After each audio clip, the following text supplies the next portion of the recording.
Donc avec Jean-François, on s'est réparti la tâche de vous présenter le contexte néotectonique en France, donc l'état des connaissances tel qu'il est aujourd'hui. Il a changé depuis quelques dizaines d'années, depuis une vingtaine d'années en gros. Et puis les techniques qu'on utilise et qui peuvent parfois s'assimiler à des techniques archéologiques, hein. Même si nous on a tendance à travailler plutôt en tranchée verticale qu'en en coupe horizontale comme il est l'habitude plus en archéologie. Alors là, c'est une photo que vous commencez à connaître, c'est Jean-François et moi dans une tranchée sur la faille de la Rouvière, après le séisme de 2019. Donc on a creusé des tranchées, hein, c'est comme ça qu'on travaille beaucoup en néotectonique et paléosismologie. On creuse des tranchées pour essayer de voir si la faille qui a rompu pendant un séisme, elle a déjà eu des déformations dans le passé, donc Pléistocène ici en l'occurrence, hein, puisque les dépôts ils sont entre 15 000 et, c'est ça, hein, 15 000 et 3 000 ans en gros. Enfin, Jean-François vous en parlera peut-être plus tout à l'heure. Alors, le contexte de cette présentation, c'est de vous expliquer pourquoi on étudie la néotectonique et la paléosismité. Ça paraît évident, mais bon, c'est juste un peu un rappel. Il y a deux grands axes, hein, qu'on essaye de couvrir. Hein. C'est comprendre les mécanismes de tectonique à l'œuvre. Hein. On va dire, c'est le côté recherche académique. Et puis, ce qui nous intéresse également, c'est de plus en plus, puisqu'on se rend compte que l'aléa sismique, c'est aussi quelque chose qui nous intéresse dans les régions intraplaques comme la France, c'est apporter des éléments pour quantifier l'aléa sismique. L'aléa sismique, hein, on peut l'envisager sur des temps de retour, enfin des temps d'intérêt variables en fonction de ce qu'on cherche à protéger, hein, de la centaine à la dizaine de milliers d'années. Comment en général on fait pour quantifier l'aléa sismique? Jusqu'à il y a quelques années, dizaines d'années, il y avait beaucoup de modèles d'aléa sismique qui incluaient essentiellement des données de sismologie. Et puis de plus en plus, on se rend compte que, en particulier dans les zones où ça se déforme assez peu, il est plutôt bienvenu de regarder ce qui se passe dans les temps très anciens, donc archéosismicité, paléosismicité. De plus en plus, les modèles d'aléas sismiques travaillent sur ces questions-là de géologie. C'est la même chose pour les modèles tectoniques et néotectoniques. Et ça, je pense que Jeff en parlera peut-être un peu plus. Je vais en parler juste après. On se rend compte qu'intégrer le plus possible de données ne peut que nous permettre de mieux comprendre ce qui se passe. Alors ça comprend évidemment des défis, c'est que la géodésie et la sismologie, c'est des observables qui sont au maximum de 50 ans. Et la question, c'est est-ce qu'ils sont totalement représentatifs de ce qui se passe pour la période qui nous intéresse, si on veut aller à 1000, 10 000 ans? Est-ce que c'est représentatif? Est-ce qu'il y a des transitoires? À quelle fréquence, longueur d'onde on regarde ces transitoires?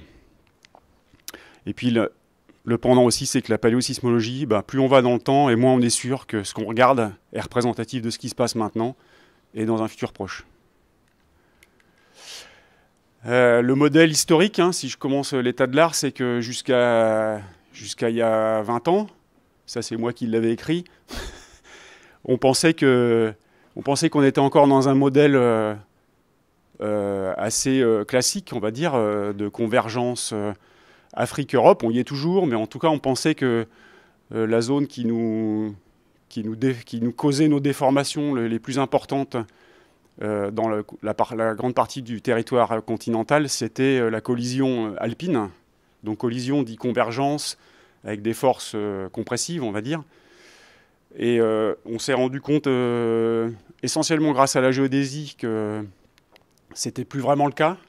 Ça, il y a probablement eu des publications avant ça, mais moi, en tout cas, c'est ce que j'ai retenu quand j'ai commencé à travailler sur ces questions-là. Hein. C'est dans les années 2000, il y a des papiers de référence là-dessus, de Nokia et Calais, donc des géodésiens, qui ont montré que le grand truc, c'est qu'il n'y a plus de raccourcissement actuel entre Lyon et Turin. Donc, ce qu'on pensait être la convergence, collision alpine, elle était morte.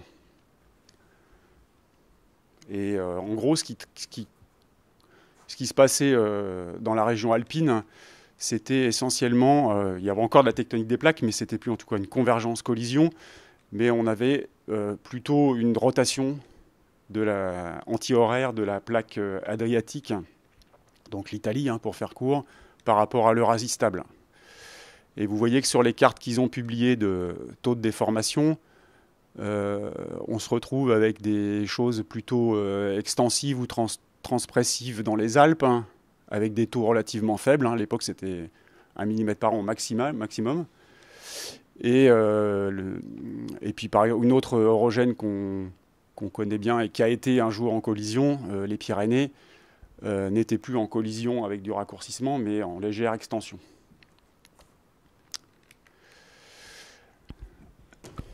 Alors maintenant, avec les données géodésiques, il y a eu des synthèses très récentes sur géodésiques et sismologiques, pardon. Il y a eu des synthèses très récentes publiées dans le cadre de RESIF d'ailleurs, par Mazzotti et al. Et puis ça c'est un autre, je ne sais plus si c'est le même papier. Enfin, il y a eu plus d'une série de papiers dans les BSGF qui ont montré qu'on avait toujours probablement un contrôle tectonique lointain avec une orientation préférentielle des contraintes, des directions de stress, donc suivant cet axe nord 170. Cette direction, elle est essentiellement, là c'est la World Stress Map, donc c'est pour la plupart issu de mécanismes au foyer, hein, c'est pour ça que j'ai rappelé la carte des mécanismes au foyer les mieux contraints en France. Et ça, vous voyez que la direction de contrainte dans cette direction, elle est incompatible avec ce qu'on pensait être une collision alpine. Bon, bah, pour les Pyrénées, c'est la même chose. Hein. Vous voyez que c'est complètement oblique, c'est pas cohérent du tout avec ce qu'on pourrait penser être une collision pyrénéenne. Pardon. Alors là, avant c'était le champ de contrainte, maintenant c'est le champ de déformation. Donc ça, c'est issu de mesures GPS, donc de géodésie, des récepteurs qui sont installés sur la surface de la Terre. Donc on mesure le déplacement de ces points les uns par rapport aux autres, sur des périodes qui couvrent maintenant à peu près une vingtaine d'années. Et à partir de ça, il y a ces auteurs, donc Christine Masson et al., en 2019, ont calculé un champ de déformation extrapolé, on va dire. Vous voyez que c'est une grille, hein, ça représente une grille. C'est pas des points individuels qui sont autour de ces points d'estimation du taux de déformation. Ils ont extrapolé les données GPS en horizontal. Donc là, on n'a que le résultat de la composante horizontale des mouvements du sol. Et ce qui ressort, c'est que, effectivement, on le sait depuis un petit moment quand même, c'est qu'on est en zone intraplaque. Ça veut dire qu'on a des taux de déformation qui sont faibles, voire très faibles. Les taux les plus forts étant, malgré tout, dans des zones qu'on attendait un peu être le cas, c'est le Tour et la zone alpine. Par contre, il y a des zones où on ne s'attendait pas vraiment à avoir ce genre de taux de déformation fort. Par exemple, la Gironde. Je sais pas, moi, Alors, d'après les auteurs même de ce papier, il faut quand même être prudent, parce que c'est des choses qu'on peut regarder à grande échelle, et en tout cas être précautionneux quand on cherche à interpréter ça en termes dans des résolutions spatiales trop petites. Il faut regarder ça en grand, on va dire. Et puis c'est quand même issu de données GPS qui sont très proches enfin le rapport signal sur bruit est pas super bon, donc il faut quand même être prudent avec ce genre en tout cas dans l'interprétation trop poussée de ces cartes-là. Toujours est-il que dans les zones qu'on connaît actives, hein, on dépasse rarement le 10-9 par an de déformation. Hein, c'est pas beaucoup, c'est 1 mm pour 100 km. Hein, ou 1000, je sais plus. 1000, plutôt 1000. 0,1 mm pour 100 km, ouais. Donc c'est pas beaucoup. Ça fait pas beaucoup si on veut répartir ça sur les failles qui sont dans cette gamme de 100 km. En tout cas, qu'est-ce que j'ai écrit là? Voilà, donc c'est encore une confirmation de la mort, on va dire, des orogènes pyrénéennes et alpines, telles qu'on peut le comprendre en tant que géologue. C'est-à-dire que c'est plus des collisions actives.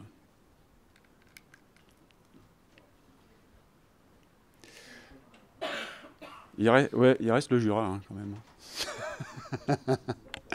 Exact, t'as raison, Jérôme. Je vais y revenir. Mais, oui, comme Jérôme dit, j'ai entendu dire. Donc il reste quand même des zones où on sort des taux de déformation qui seraient compatibles avec un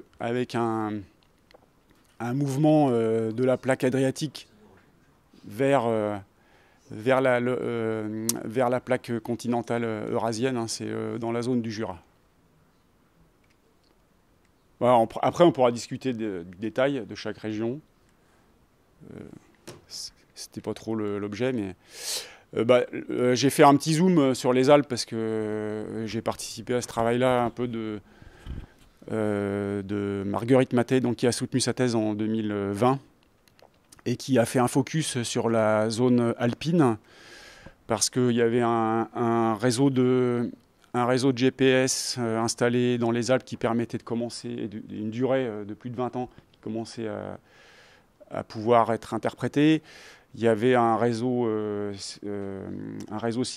Sismalp qui dure depuis une trentaine d'années, je crois, peut-être un peu moins, et qui enregistre la sismologie de façon très bien résolue, les séismes de façon très résolue, avec des magnitudes faibles, et la possibilité de faire des mécanismes au foyer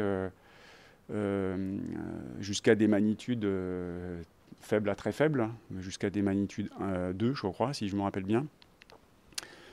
Et les techniques de traitement des données INSAR ont permis, même après seulement 5 ans d'enregistrement des satellites Sentinelle, ont permis de sortir une première carte de déformation intersismique sur ces 5 ans.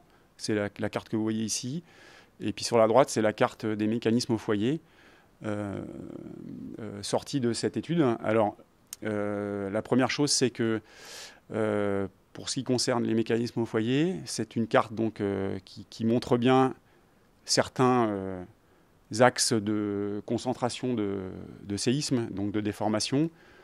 On voit par exemple la faille de Beldon, ça c'était déjà connu de Touvenot dans les fin des années 90. Il avait déjà montré qu'il y avait un très bel alignement de séismes sur cette faille. Ensuite, il y a des arcs briançonnais et piémontais qui ressortent très bien, comme des concentrations de séismes. Et ce que ça montre aussi, c'est qu'à partir des mécanismes au foyer, on peut un petit peu revoir ce qu'on pensait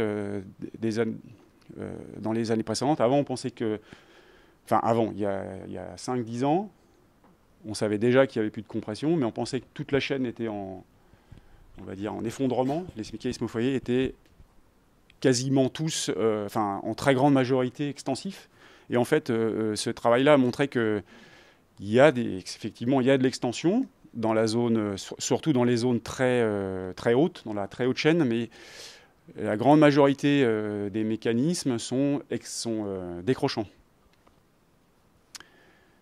Et ça, quel que soit l'endroit, dans les zones, dans la haute chaîne, mais aussi autour. Hein. Et en particulier sur la zone de Beldon, il y a une zone de décrochement. Et le troisième point à souligner, c'est qu'il y a quelques spots où on voit de la compression, essentiellement dans la plaine du Pô, et puis autour de la chaîne. Donc ça commence à montrer qu'il y a... ça commence à montrer la déformation des Alpes et je vais y revenir après, mais est une zone essentiellement donc décrochante qui accommode la rotation de la plaque adriatique et qui a des mécanismes superposés en fait qui causent sa déformation et qui sont liés à des forces de volume essentiellement. Et puis le côté INSAR, c'est donc le traitement. Là, elle n'a pu traiter que une seule traque. Donc vous voyez, c'est la traque ascendante de Sentinelle. Donc le satellite monte et regarde vers la droite, c'est la flèche qui est ici, et il mesure le déplacement du sol dans cette ligne de visée, donc la line of sight. Donc ce que vous voyez ici, c'est une carte de... alors la ligne de visée, elle est essentiellement verticale, mais avec une composante à 30 degrés à peu près latérale, on va dire. Ce que vous voyez, bon, essentiellement ici, c'est quand même du mouvement vertical qui confirme ce qui avait été mesuré par le GPS. Le GPS, c'est les points qui sont ici. Et chaque point GPS a été... la vitesse de chaque point GPS a été calculée dans la ligne de visée du satellite pour que les deux sets de données soient comparables. Et on va dire qu'au premier ordre, ça colle à peu près. Vous voyez que toutes les données ici dans la zone haute alpine montrent des taux de déplacement verticaux, donc vers le haut, de soulèvement entre 2 et 3 mm, que ça s'atténue vers le sud, mais que ça continue à monter également. Ce qu'avait pointé aussi Marguerite, c'est que d'un point de vue qualitatif, les zones les plus en soulèvement sont les zones des massifs cristallins externes.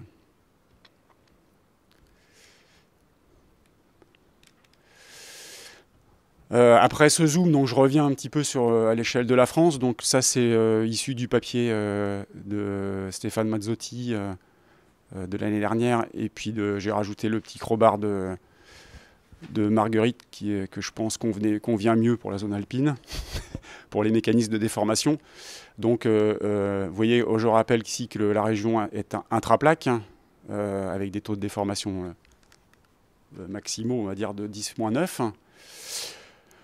Et qu'à l'échelle du territoire, on a une combinaison de processus de géodynamique qui explique la déformation, avec un contrôle quand même en tectonique des plaques au sens large, qui est responsable de cette direction préférentielle nord 160. Ce à quoi s'ajoutent des forces, des phénomènes locaux, par exemple l'érosion importante dans les zones de relief, voire la localisation des rebonds isostatiques liés à la disparition des calottes glaciaires. Donc c'est ce que symbolise ici GIA avec le trait bleu, et qui cause des forces locales en fait, qui se surimposent à la force régionale, et qui donc est responsable par exemple de champs de déformation un peu différents et plus locaux, avec des extensions comme dans les Pyrénées par exemple. Ça avait déjà été montré modélisé par l'équipe de Montpellier, Philippe Vernant et al. Puis là, ça avait déjà été aussi évoqué par des auteurs de Grenoble et italiens. Alors, ça c'était le temps court. Maintenant, nous, on travaille aussi en aléas sismiques, mais aussi en géologie, néotectonique, paléosismologie. On travaille évidemment sur le temps long, parce que, comme je le disais, il faut avoir un peu de recul.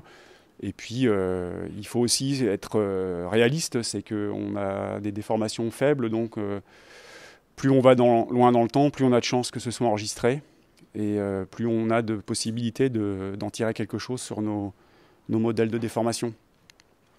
Et donc là, pour la petite histoire, puisqu'il faut faire un état de l'art, donc il faut rappeler que il y a déjà eu des tentatives de synthèse. Il y a beaucoup de travaux locaux, mais il y a eu déjà aussi des synthèses régionales et nationales pour compiler tout ça et essayer de comprendre. Alors ça commence à dater un peu. C'était une compilation de la déformation à l'échelle nationale par Grelet et al. Donc c'était une commande IPSN à l'époque, qui avait publié donc une série de cartes avec l'état de la croûte, l'épaisseur, les épaisseurs des bassins sédimentaires, la direction de la contrainte, enfin jusqu'au tout ce qui sert pour l'aléa sismique. Moi, j'avais fait avec mes collègues une petite synthèse aussi des premiers une première compilation des indices de rupture de surface dans le quaternaire à l'échelle de la France. Donc ça, c'était un mémoire de la SGF. Ensuite, et pendant, il y a eu un comité national qui regroupait des néotectoniciens français, donc une petite dizaine, en gros, hein, académiques, et puis il y avait des gens du CEA, de l'IPSN,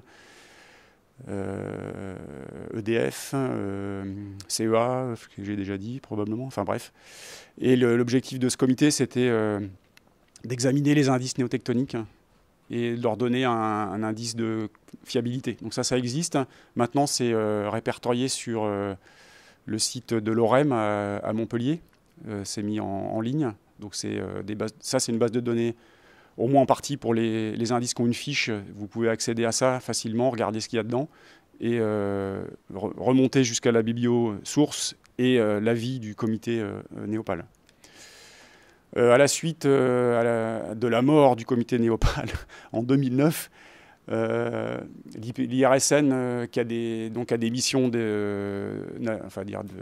missions publiques, on va dire, d'estimation de l'aléa sismique, a commencé à compiler les données sur les indices. Donc ça, c'est essentiellement des indices, hein, c'est des choses ponctuelles, des publications. A commencé à essayer de rassembler ça dans une base de données des failles. Donc on commence à parler d'objets géologiques capables de faire des séismes. Donc c'est une étape un peu plus loin. Et puis, comme l'a introduit tout à l'heure Patrice, est né en 2019. C'est 2019 la bonne date, Jean-François? C'est 18 ou... Non, mais je parle pour fact, hein, c'est 2019. Donc notre groupe d'études des failles actives est né en 2019 et c'est une dynamique nationale, parce que je le montrerai à la fin. Il y a des comités régionaux avec des gens qui sont inscrits dans les comités régionaux et puis des responsables institutionnels, on va dire, qui participent à ce grand groupe. Alors, je me suis lancé dans la compilation de l'état de l'art. C'est rapide, hein, c'est juste pour vous montrer l'étendue de ce qui existe. Donc ça, c'est une base de données, c'est une petite carte qui représente tous les points qui sont référencés dans les cartes, dans les bases de données de la compilation de 2002 et de Néopal 2009. Il y a beaucoup d'indices et de données qui remontent jusqu'aux années 50 et fin des années 90. Quelques-uns de tous ces points ont été examinés par le comité Néopal. Donc c'est là que vous allez retrouver les infos sur le site de l'OREM. Il y a des fiches avec des avis qui sont donnés. Donc c'est très bien. Le problème, c'est que les avis qu'on donne, hein, c'est sur la pertinence vis-à-vis de est-ce que c'est une rupture de surface pendant un séisme. C'est ça qui avait été fait par le comité Néopal. Alors le gros problème de cette donnée, de cette base de données, c'est qu'on a vraiment... Bon, c'est normal, hein, c'est des données assez anciennes. On a très peu de données chronologiques fiables.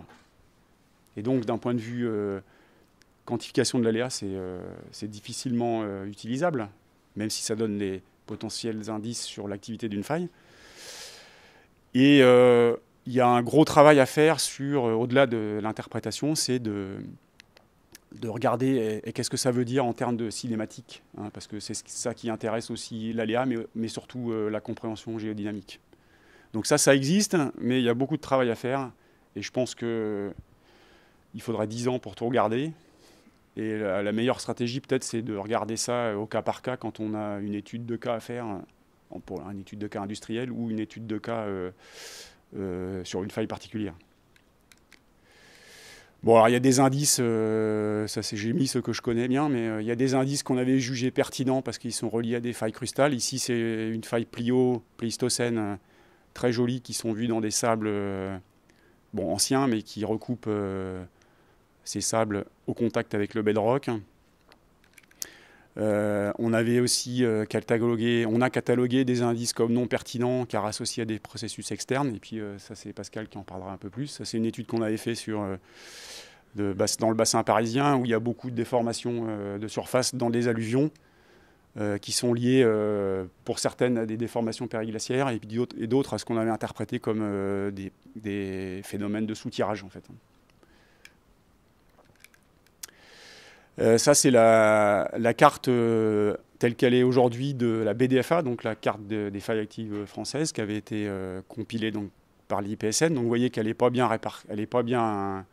représentative du territoire, parce que nous, ce qui nous intéresse, entre guillemets, c'est les sites nucléaires. Donc on s'était focalisé d'abord sur les failles qui sont autour, dans un rayon de 50 km. Donc vous voyez, il y a beaucoup de failles ici. Il y en a une là, parce que là, il y a Golfech. Là, il y en a beaucoup, parce qu'il y a Fessenheim. Là, il y a Gravelines. Là, il y a quelques sites ici, Civaux, Chinon. Et puis, par continuité, comme les failles sont très longues, ça avait été jusque dans ce coin-là. Là, il y a des sites CEA. Enfin, voilà. Et puis, il n'y a rien dans les Pyrénées, parce qu'il n'y a pas de site nucléaire. Donc, tout ça, c'est des endroits qu'il faut absolument combler par les données des collègues de FACT et des gens qui travaillent, des géomorphos, qui connaissent plein de choses dans ce coin-là. Donc là, son cartographie sur cette base de données, c'est... alors, la trace, elle est très critiquable, hein, parce que ça a été fait aux 50 000 essentiellement, parce qu'il y avait beaucoup de territoires à couvrir. Et ça, peut-être que Jean-François montrera tout à l'heure la carte, comparer la carte de la BDFA ici avec celle de la rupture de la Rouvière, ça ne marche pas bien. Même les failles qui sont autour. Mais ça, c'était un problème d'objectif, en fait, hein, de la base de données. Hein. C'était ça le truc. Là, ce qu'on représente, c'est l'âge du dernier mouvement connu. Donc, les failles post-miocène en jaune, c'est ça, non? Post-miocène en jaune. Les failles post-miocène en orange et les failles quaternaires, on va dire, en rouge. Quelque chose d'intéressant aussi pour la géodynamique, la compréhension géodynamique, c'est le mécanisme des déformations. Donc à chaque faille, quand on peut donner un type de mécanisme dominant. Et puis, alors ça c'est issu de critères géologiques et aussi sismicité. Donc là c'est les critères géologiques, c'est les indices qui sortent de la base de données Néopal. Vous voyez que... il y a beaucoup d'indices en décrochement ou transtensif, on va dire, ou extensif dans le massif armoricain. Et c'est ce qu'on retrouve ici dans la BDFA. Dans le sud, il y a quelques indices compressifs et décrochants. Et on se trouve dans la BDFA essentiellement des données, des critères compressifs pour les failles du sud-est. Bon, ça, c'est des exemples, je vais aller vite. La faille du VH, je l'ai mise parce que je la connais. Donc, c'est une faille pour laquelle on a... Je suis déjà trop long. Hein. Bon, alors, je vais faire vite.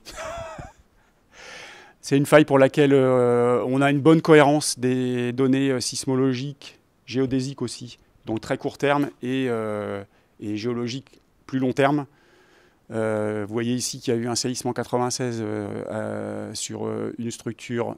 Donc un des plans nodaux, c'est la Nord 135 en mécanisme sénestre.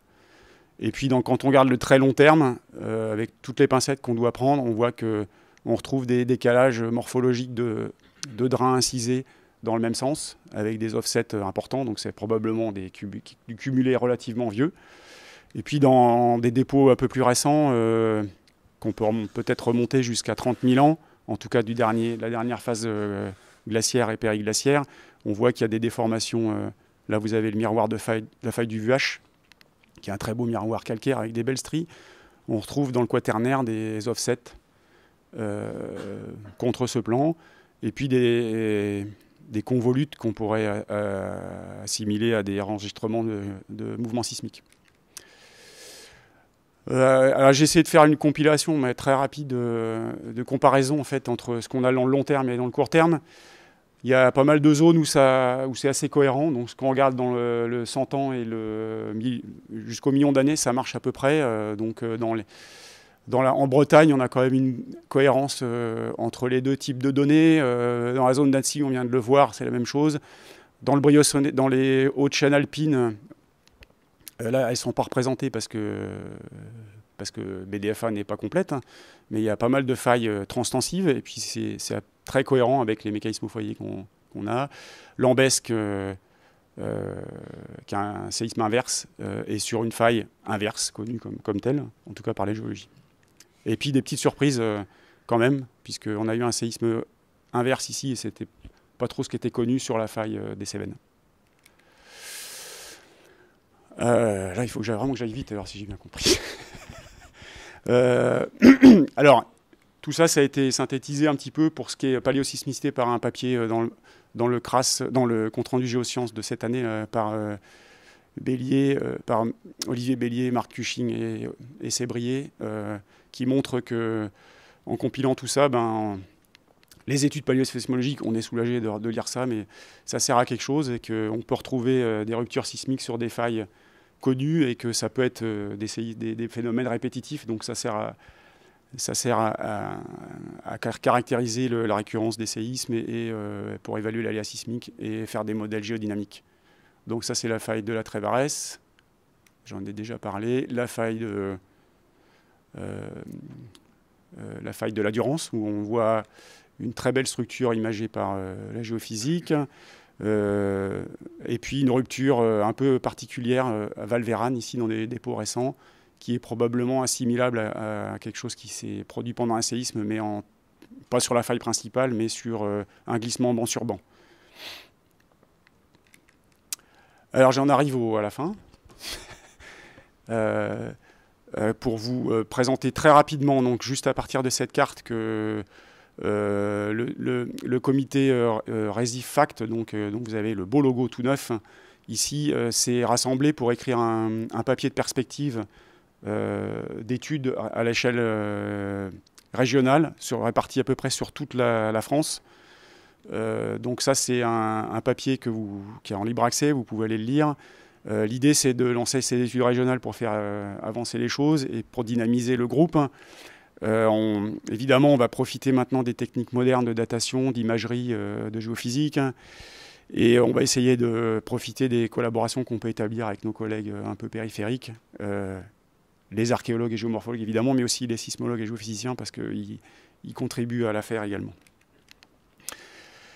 Le problème, c'est est-ce qu'on a d'autres traces qui nous échappent, hein, c'est pour ça qu'on est là, c'est We Need You, géo-archéologue. Alors je sais jamais comment j'ai appelé géo-archéologue et géomorphologue de l'archéologie, peut-être, comme ça qu'on peut appeler. C'est ce que disait Patrice en introduction, c'est que vous avez, au contraire de nous, une capacité, en tout cas votre communauté est très, très grande, peut-être un peu répartie dans beaucoup d'institutions, mais vous avez un volume d'informations que nous, on n'a pas. On est peut-être une vingtaine à l'échelle du territoire, les géotectoniciens, les paléosismologues, 20, 25 peut-être maximum. On travaille avec nos moyens, donc on a des besoins, mais on n'a pas la capacité d'y répondre. Et voilà, ce slide est juste là pour vous dire que on peut vous aider, comme disait Patrice, à interpréter ce qui vous pose problème. Et vous pouvez nous aider aussi dans ce que vous connaissez bien mieux que nous, c'est-à-dire les dépôts récents, les phénomènes récents, le rôle de l'anthropisme. Et vous avez probablement beaucoup plus que nous. Alors, je me suis amusé à rassembler, parce que depuis 2 ans qu'on a lancé cette idée avec Patrice et autres, des appels à la communauté, en 2-3 ans, on a récolté de façon informelle des informations de déformations récentes en Alsace, ça c'est Patrice. Ça, j'ai eu un contact avec quelqu'un je ne me rappelle plus la compagnie, mais c'est écrit là, sur une jolie petite faille. Alors après, il faut regarder ce que ça veut dire, mais il y a une jolie petite faille ici, dans le fossé de Bresse. Stéphane Bonnet nous a envoyé des photos de déformations souples dans Aix, des failles qui ressortent dans des travertins quaternaires dans la région du Lot, une belle étude sur la faille de la Durance. Puis moi, en regardant un petit peu comme ça dans la littérature archéologique, j'ai retrouvé des choses par hasard, des rapports de l'INRAP avec traces de déformations de type sismite. C'est en lisant comme ça, je retrouve des trucs comme ça, c'est marrant. Donc moi tout seul je peux pas tout faire, donc je me dis que si on s'y met à plusieurs, ça peut faire quelque chose de joli à la fin. Et puis l'autre jour, j'ai regardé une émission sur France 5 et j'entends quelqu'un qui parle de ce site Ménès-Drogan. Donc il avait déjà fallu que je comprenne le nom parce que c'est pas facile hein, de retrouver l'orthographe.